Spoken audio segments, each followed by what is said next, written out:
Bonjour les amis, c'est Cyril de Lille. La Bible, lettre aux Éphésiens, chapitre 5, verset 21. Par respect pour le Christ, soyez soumis les uns aux autres. Les femmes à leurs maris, comme au Seigneur Jésus, car, pour la femme, le mari est la tête, tout comme pour l'Église, le Christ est la tête, lui qui est le sauveur de son corps. Eh bien, puisque l'Église se soumet au Christ, qu'il en soit toujours de même pour les femmes à l'égard de leur mari. Quelle parole difficilement audible aujourd'hui. Femmes, soyez soumises à vos maris. Mais cette soumission ne prend toute sa dimension que par la suite.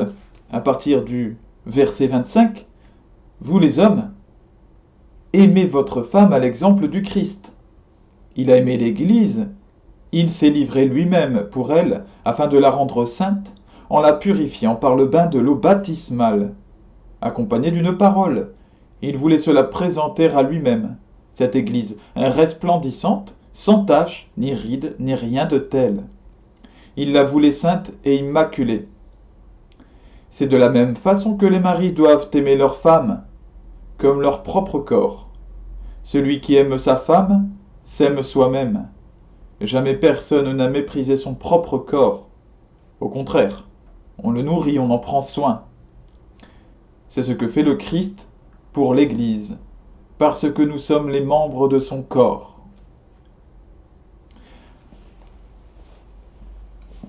Ainsi, si un homme aime sa femme comme le Christ a aimé l'Église, eh bien il montre par là un cœur attaché à Dieu, un cœur bon et droit. Ainsi, la femme qui est son épouse se doit de se soumettre à ce mari, à son autorité, puisqu'il est bon, puisqu'il l'aime. Le but, c'est bien de se soumettre, au fond, à Dieu, qui que nous soyons. Le mari doit d'abord être soumis à Dieu. Et la femme, en se soumettant au mari, qui est soumis à Dieu, se soumet elle-même à Dieu. Et puisque Dieu est bon, puisqu'il ne veut que notre bien, eh bien nous n'avons pas à avoir peur, nous pouvons nous soumettre complètement, nous laisser complètement dominer, puisque cela ne nous apportera que de bons fruits.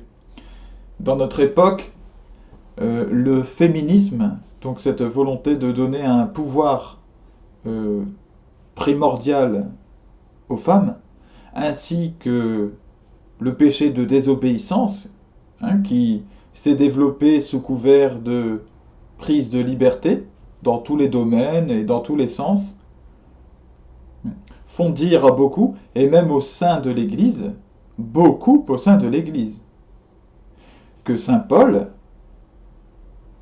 était misogyne, et que ces textes-là appellent à la misogynie. Comment peut-on dire cela d'un texte qui fait partie de la parole sainte de la Bible?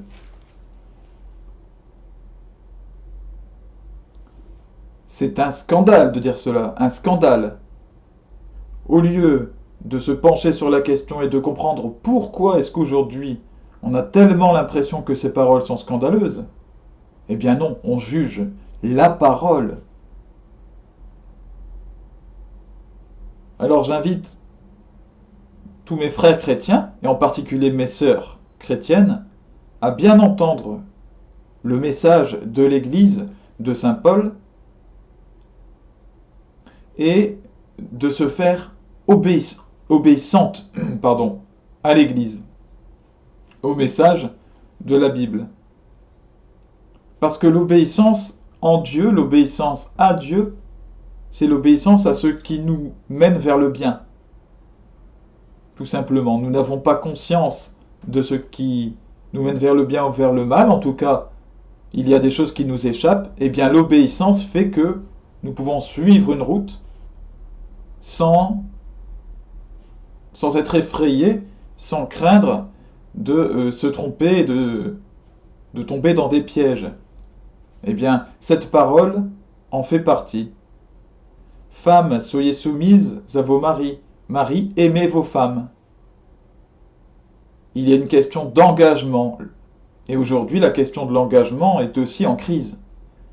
Autant du côté du sacerdoce, c'est-à-dire des prêtres, que du mariage, il y en a beaucoup moins. Ce n'est pas seulement une crise de l'Église aujourd'hui, c'est une crise de l'engagement. Mais dans le mariage, l'homme doit s'engager à aimer la femme, à aimer sa femme, jusqu'au bout. Mais la femme doit s'engager à se soumettre à l'homme. Et ça, aujourd'hui,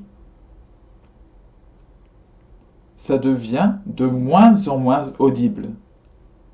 C'est un véritable problème qui s'impose à notre civilisation, à notre ère moderne et à notre Église catholique, en tout cas en France.